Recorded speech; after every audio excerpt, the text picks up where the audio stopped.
Welcome to Words of Wisdom from Kick-Ass Women. Stories and advice about moving forward, punching through that glass ceiling, pushing harder, and blazing trails from women we really admire. Hi, everyone. I'm Liz Brohan, and we are here with Words of Wisdom from Kick-Ass Women with my co-host, Mary Olivieri. All right. Hi, everybody. We're ready to have a really great conversation with somebody I'm so excited to talk about.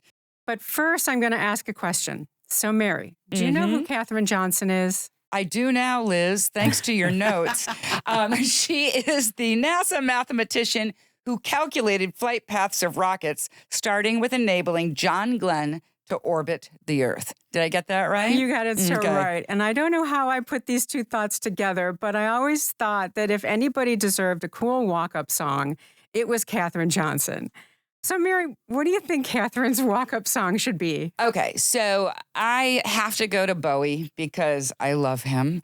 And obviously Space Oddity, right? And the reason I choose Space Oddity is because it is an oddity for women to be leaders, especially at an organization like NASA. So in knowing we're about to have this conversation, I looked up some of the statistics. And for everybody out there, only 11% of women are astronauts or cosmonauts, according to the interwebs. Only 28% of senior executives and only 16% are senior scientific employees at NASA. So we are thrilled to be in the presence of one of these lower percentile people. It came out wrong, but you know what I mean. I know what you mean. I'm thrilled to introduce Lori McDonald today, and unfortunately, we've just called her an oddity. In a good way. In a good way. I'm happy to be an oddity. Well, good. Let me tell you a little bit about Lori. Lori is somebody who has really taken a lot of risk and done a lot of exciting things in her career. You know, she started at NASA, which I think Mary just mentioned a minute ago, and now she runs two different companies. She runs Brilliance Business Solutions, which is an e-commerce marketing communications firm that has been listed on Inc.'s, fastest growing companies twice. And she also owns a food manufacturing company called Norland Lefe. So welcome, Lori. Thank you. I'm thrilled to be here. Well, now it's your turn. What's your walk-up song?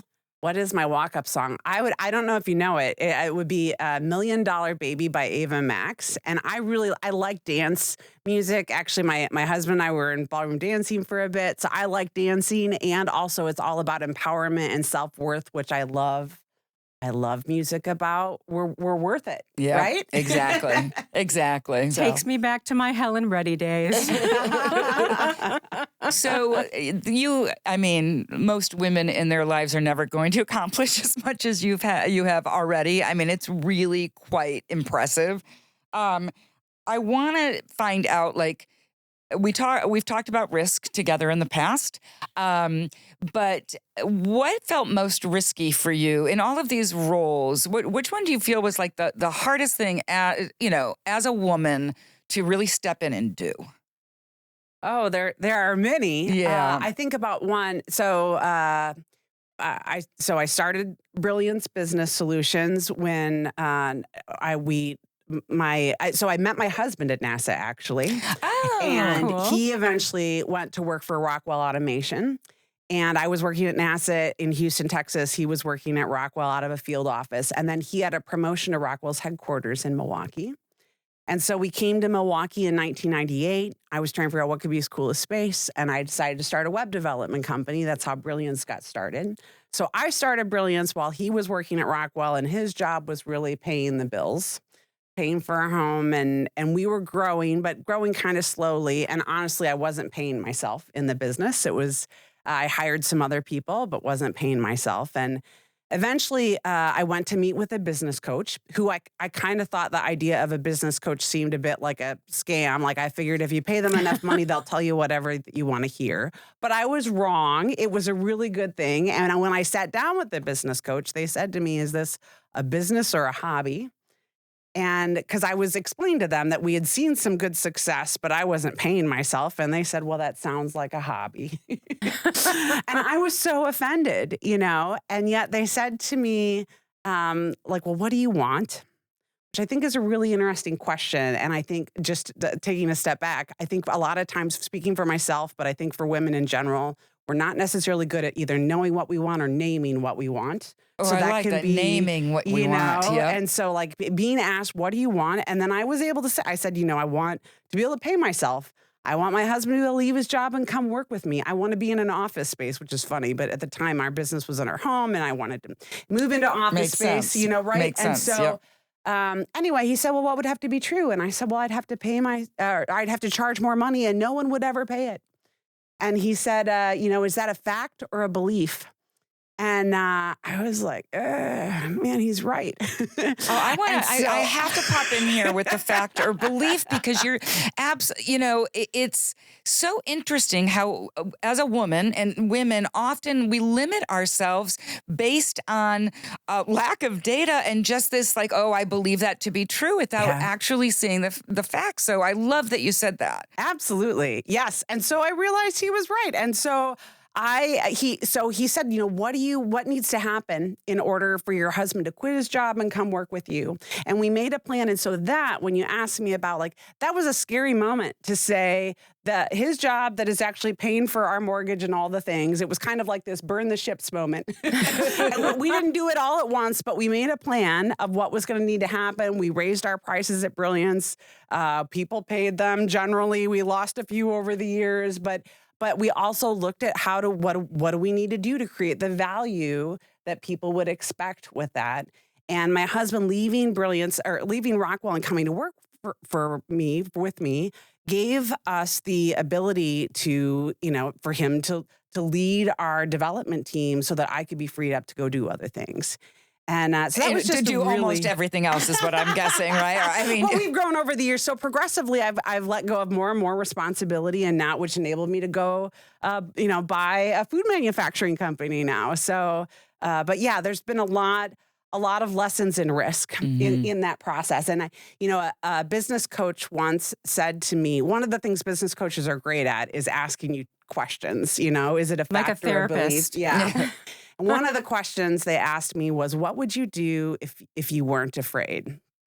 And so I put that question on my wall for a while because I think it is such a good question. And our fears teach us something. It doesn't mean we shouldn't always do the things we're afraid of, but sometimes we can if we get clear on what we're afraid of and why. I was afraid of raising my prices. Sometimes you might be afraid to hire that next person, or afraid to speak up about something that's important to you. But getting clear on what am I afraid of and why, and how could I maybe step towards that? Yeah, I like the idea of combining two of the thoughts you just were talking to us about, writing down what you want, and then following that up with, what am I afraid of? Absolutely. I mean, and I definitely coached young women, right? It's so interesting what I've noticed over the years, right? Is that specifically with the women that I've mentored, if they're not doing something, so say they have a task that they have to take care of by Wednesday end of day, and they're putting it off and putting it off and putting it off. I learned that it was always fear. Like the reason they were putting something off and not going for it because they were afraid they didn't understand the assignment. They were afraid they weren't going to be able to pull it off, And so I really love that for our listeners to really think about, I love the sign, what are you afraid of, right? Because I think once it's identified, and you can underscore this, I imagine, once it's identified, it morphs into something else, doesn't it? Absolutely, yeah. Then you can follow up with other questions like, well, what do I need to learn? Or who else do I need to talk to that has done this before? Usually we're afraid of things we haven't done before. Lori, is there anything you're afraid of now? Well,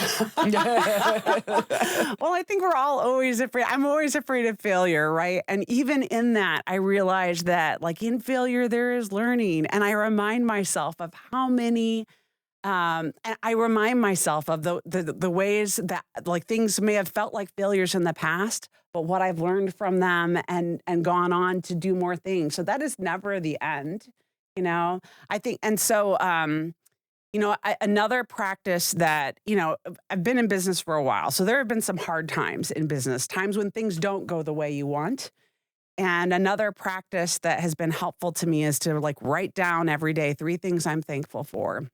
And I think when you are able to like reflect on, like, even in times that are tough, there are always bright spots. Well, I So, mean, yeah, so I think the one thing you weren't afraid of is that I believe you actually donated a kidney. So I somebody in did. this world is walking around grateful for your kidney, is my guess, right? I did. So we're yes. marrying the risk, the fear, and the gratitude all through kidney Tell donation. us that story. Yeah, I'd love to hear about that. Yeah, well, it is quite a story. So my faith is very important to me. It has been since I was a kid, and I was in church. There was someone who was at my church who they got up in front of the church, and he and his wife shared that he was in need of a kidney, was looking for a living kidney donor, and someone I didn't know very well, and I went up and prayed for him and Mhm. thought to myself, like, Lori, you volunteer for everything. And I do. I tend to be someone who volunteers for lots of things. So I said, you don't need to volunteer for this.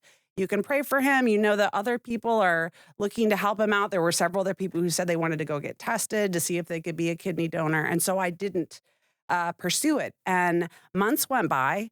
And I had a dream. I had a dream that I was in a hospital and that I was donated a kidney to this person. To Mike is his name. And so I woke up from the dream and I said to my husband, this was weird. I had this dream. And I said, is it possible? Like, this is God telling me I should donate my kidney? And my husband said, well, I don't know, but like, you should go get tested. What's the worst that could happen? So I was like, okay. So I went and got tested, and turns out I was both, when you donate a kidney, you have to figure out, are you healthy enough to donate your kidney is one question. And then are you a match for the person you want to donate to? And even if you could donate a kidney into a pool of donors and a person still gets a kidney from someone else.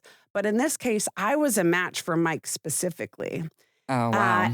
Later when, and it progressed, eventually, I did donate my kidney to him and it all went well and he's doing well. And, but when the surgeons in that experience, like, it was just such an amazing experience, said like, I was almost close enough to be like a family match, which is crazy because I didn't even know him before all of this happened. So just like, I don't know, whatever you believe in, I believe it was God in that, like, right. So serendipitous that like, that was a miracle to me. That you were given that dream as a gift from either your guardian angels or your spirit souls, whatever you believe in, but that was meant.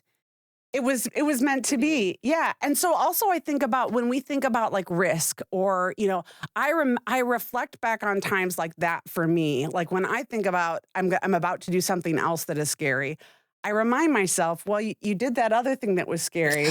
That's a great point. And I think all of us can do that. We all have those moments that we can reflect back on, right? And remember that it worked out. As we grow older and have more life experiences, right? So as I think of some of our younger listeners, it's almost like a resume. I know it's going to, in my mind anyway, it's going to sound strange, but you slowly add new things to it as you go through life. Mm-hmm. So if you're not naturally a risk taker, if you're listening out there and it's just not something you're comfortable with, start small, add it to your list. Because to your point, you have stuff to look back on and say, remember, I was terrified to do that.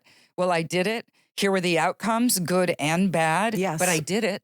And so then the next one, maybe it gets a little easier. It's a little different in its approach. So I really like that as a bit of advice for It could be a nice people. companion piece to here's the list of wants that I have, which we hardly ever do for ourselves. And then follow that up with exactly what Mary was just saying. Here's a list of accomplishments, things I've overcome. Yeah. You can match them right up. I think that's so powerful because I think to this point, if we can identify what is it that we want, often the process of writing that down or sharing it with people, identifying what we're afraid of, because that's so often what gets in our way, and then reminding ourselves of things we've overcome in the past. I just love that combination. I'm going to switch gears a little bit because in a previous conversation, we talked about you having an internship with NASA, right? Yeah. And I think a lot of women listening and men, if you're listening as well, we love you, brothers. Yes, we do. But Were there fears that you had taking an internship at NASA? That's a big step. Now, obviously, you're a brilliant woman on top of being a kick-ass one. But were there fears associated with, holy cow, I'm going over to NASA? I mean, yeah. I want to hear a little bit more about that if you're willing. Many fears. Yeah. I mean, one of the really interesting things about the internship at NASA was that NASA, like specifically, was really working to create diverse and inclusive teams, which is a wonderful thing in the sense that when I went there were other women in their professional careers that were, ahead of me that could be mentors and that I could see succeeding in their roles. And that is a great thing to be. And I know you had the numbers about how few, but they were there and they were respected in what they did and teamed well with others. And so that was helpful to me. But certainly I was afraid. And I also made some mistakes, while I was there. I made mistakes not in places that really mattered. They weren't catastrophic by any means, but things that were kind of embarrassing where I, talked on the wrong line in the mission control center or things like that. And, when I think about, but even then, like what is great is when you have people that are working with you that can show empathy, that both tell you what you need to do, right, but also support you to grow in that process. So that's wonderful that you had that great experience. Yeah. Were there any challenges, any experiences while you were there that weren't so great? You don't have to name names or anything, but Sure. I think we're trying to make sure that people can learn from the good and the bad, right? Yeah, absolutely. There were times when that didn't feel great or that didn't go the way I wanted. And I think, there were some instances where, like knowing now what I know, I think back on it and think, wow, I should have advocated for myself or asked for help. But at the moment, I didn't think of those things, right? And so I think if I could go back and say to myself, like I would tell me, what, you can be confident about who you are and what you know. I think many times in situations we feel like we don't want to ask a question because we're afraid of looking like we don't know what we're talking about, right? And yet so often we do ourselves a disservice in that process, or even saying in many instances, like when I was at Purdue in engineering school, like a lot of the men that were in the classes had past experiences in high school that I hadn't had. Like as an example, I worked a lot on a Mac as a kid and a lot of folks worked on a PC as a kid, and it was just different. Like our experiences were different. And so there would be times when I wouldn't know something that everybody else would kind of have as common knowledge. And I think that isn't necessarily, no one was trying to prevent me from doing something, but they might not realize that I didn't have that background. And so I think recognizing we should speak up for ourselves and find other people that may have similar challenges and advocate for each other together. I love that. Yeah. I recall, so I went from PC to Mac eventually. I'm not a digital native. I know I look super young, but I'm not. And I remember being in the Mac environment for the first time and the control button, I kept calling it butterfly, right? So I'm like, so it's butterfly C and butterfly O, and they were all making fun of me. Sure. And but now I had a nickname of the butterfly, and frankly, I think that that's a lovely name to have, to be called a butterfly. It is a lovely nickname. I mean, you got to use a sense of humor as well. You got to be able to laugh at yourself a little bit, I would think. Oh, absolutely, and also to remember, like in our differences, there is strength, and in my style of leadership is more collaborative. And I think there is a benefit to that. And also I have learned over the years the benefit of being more direct in instances.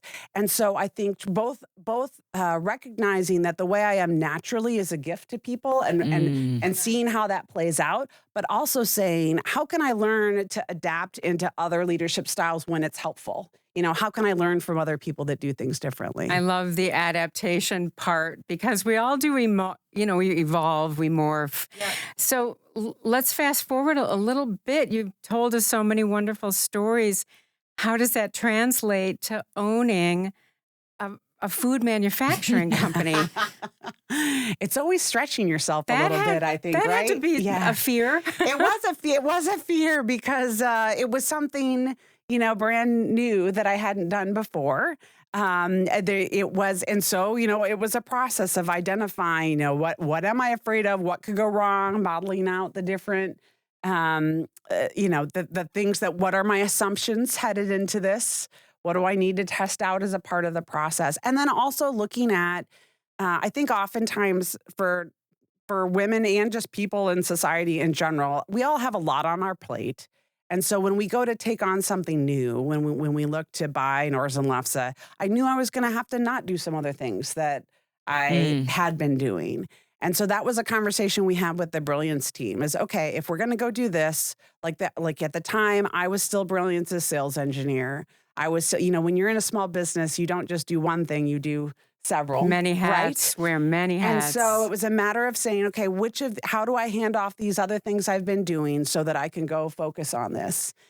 You hit a really good point here. And I've run into this over and over again with employees, trying to teach them how to delegate, right? Yeah. I would love to hear, because I know that oftentimes we hang on to it all, or I'm going to be able to do it faster, so why should I? Yeah. Can you talk a little bit about, or give some advice to our listeners about how to delegate, and if you want to. Yeah, absolutely. Okay. I'm happy to. I'm not always great at it. I think we all have that temptation, right? I could do it faster and it's easier and it'll be done the way I want it. Want it to be done. I think, I think mapping out, someone taught me to map out like in 4 quadrants, like what are the things like to put on a spectrum? What are the things that I'm the best at? Like what are the things I'm skilled at versus like less good at? What am I good versus less good? And what things do I enjoy?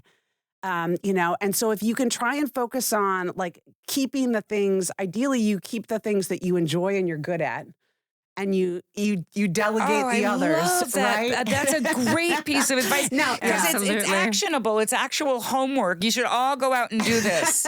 It's a SWOT analysis. It is. Strengths, weaknesses, opportunities, and threats. The reality is sometimes you don't have enough people to just delegate all the other things, and you have to do some things you don't enjoy, or maybe even that you're not that good at. Like maybe that's just the reality. Sometimes we do, but to make that the goal. And then also I think about part of it also is getting, I'm a bit of a perfectionist. And I get anxious a lot about things that might negatively reflect on my business or on me or on us. And of course. Right. And so when you're delegating, I think part of the challenge is like, what if they don't do it right? Or, so like both setting expectations, training, but then also like questioning, okay, like if there's a mistake, is it really like some things are really important that you get right, but also some things you can let go and give them an opportunity to learn from it. Like if you can let them experience what maybe didn't go right and learn from that, then that's a better teacher sometimes. And I think it also kind of goes back to your thought about expressing gratitude. Yeah. I know one of the things I was always grateful for as a young woman was when people gave me the opportunity to fail.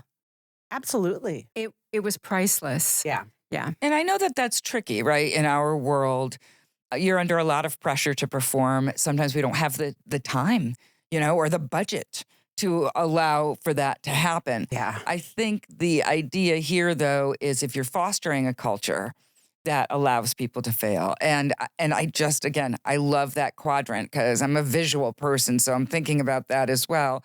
I think it's finding the opportunities where we can to allow ourselves to delegate, because there's growth not just for the person who you're delegating to. It's growth in yourself.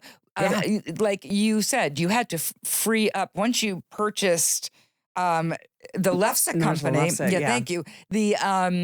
You couldn't hang on to it all. You had to let go of some of it. Yes. I think that can't be easy, but all right. So now I'm bouncing around a little bit here, but I'm fascinated by NASA, the digital marketing company, a food manufacturer. I just want everybody out there to know, you can be a lot of different things in the course of your lifetime. Would you say that of all 3 of these experiences, and I'm sure you've had several other jobs in between, what did you take your core values with you, or is there something that you see as a consistency no matter what business you're in? Right. Yeah. I mean, I think personally, I enjoy helping others realize untapped potential. And I think that has been a common line. I mean, I don't know, maybe at NASA. I think at NASA, I was figuring out how to realize my untapped potential, Sure. right? Sure. I was pretty young in my career journey. But I think, when I created Brilliance, it was about wanting to create a work environment that I wanted. It was very much about my values, like wanting to create. And I think for many small businesses, they both have it. They see a need in the market they can meet, and they also want to create something of their own. And so I wanted to create a place that where we, valued each other as whole people. Where we allowed people to be authentic to who they were at work, where we created this great team that provided people the ability to, work flexibly when they need, but also to get really great work done for customers. Those things were true. And I think, the same things, I think you may have heard me talk a little bit in the past about, I'm a big believer in this idea of trust through healthy conflict, where I believe that we make better decisions as a team when people can voice dissenting opinions. And that is something that has been, it's a stated value at Brilliance, and it's something I brought to Norland and Lefe, which was new there in that environment. And yet folks really got excited about, because it's saying to the team, coming into that environment, I have not ever worked in food manufacturing. I know things about e-commerce sites, and I can help that. And I know things about growing and leading teams and companies, but there's a lot I don't know. And so I am very dependent, and I have a great team there who knows a lot. And so coming into a new space, being able to say, I'm asking you to not just agree with me and to tell me, when you have a different opinion. And I'm telling you right now, I'm sure so many of our listeners would just love to go to work for you, because that's the kind of stuff you look for. You want a leader like that. So I'm sure a lot of people would love that. I love the spirit of what you're saying here. I know that we're close to wrapping up. Well, I think that was the perfect segue, Mary. So if somebody did want to continue this conversation with you, they could reach out to you. They can find me on LinkedIn at Lori McDonald, and also I'm at brillianceweb.com and norlandlefe.com. So. Well, she's everywhere. She's everywhere. So reach out, everybody. And Lori, we can't thank you enough for being here today. I mean, honestly, you imparted so many words of wisdom. We're so grateful for that. And we're also grateful for our sponsors today. I'd like to thank the Motion Agency. They are a marketing communications firm, and they are the largest women-owned business in advertising in the Chicagoland area. And I'd also like to thank Embas. They're a marketing consulting firm. They do content development, change management, and marketing communications. So thank you to them. Thank you to them. I'd also like to thank my mother, the OG kick-ass woman. But hey, until next time, right? Listen to us on YouTube. And any other place that you get our podcasts. You can also visit our website, which is at kick-ass-women.com. Again, thank you to our guest. She's a space oddity, as I like to say. I love it. Thank you. Thank you.